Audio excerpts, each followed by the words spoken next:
প্রধানমন্ত্রী শেখ হাসিনা বলেছেন, শিক্ষা ও স্বাস্থ্য খাতে সহযোগিতা বৃদ্ধির ব্যাপারে থাইল্যান্ড সরকারের সঙ্গে আলোচনা হয়েছে। কৃষি উৎপাদনকারী দেশ হিসেবে কৃষিখাতে পারস্পরিক সহযোগিতা বৃদ্ধির মাধ্যমে আমরা থাইল্যান্ডের অভিজ্ঞতা এবং প্রযুক্তিগত দক্ষতা কাজে লাগিয়ে খাদ্য নিরাপত্তা সুদৃঢ় করতে পারি। বাংলাদেশের স্বাস্থ্য খাতে বিনিয়োগে থাইল্যান্ডকে আহ্বান জানিয়েছে। প্রধানমন্ত্রী থাইল্যান্ড সফরের বিস্তারিত তুলে ধরতে বৃহস্পতিবার অর্থাৎ 2রা মে সকালে গণভবনে আয়োজিত সংবাদ সম্মেলনে তিনি এই সব কথা বলেন।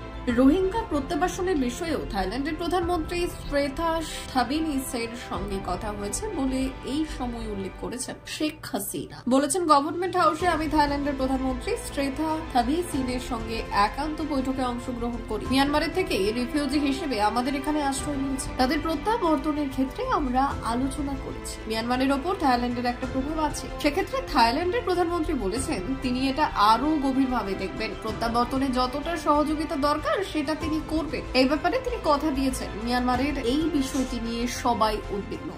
বর্তমানে যে পরিস্থিতি চলছে সেটা নিয়ে থাইল্যান্ডও বেশ উদ্বিগ্ন, তবুও এটা চেষ্টা চলবে, এটুকু আশ্বাস দিয়েছেন। প্রধানমন্ত্রী বলেছেন, বৈঠকে দুই দেশের মধ্যে বাণিজ্য সম্প্রসারণ ও আমদানি রপ্তানি বৃদ্ধির লক্ষ্যে মুক্ত বাণিজ্য চুক্তির পর্যালোচনার পাশাপাশি অন্যান্য অভিন্ন স্বার্থ সংশ্লিষ্ট বিষয়ে আলোচনা হয়।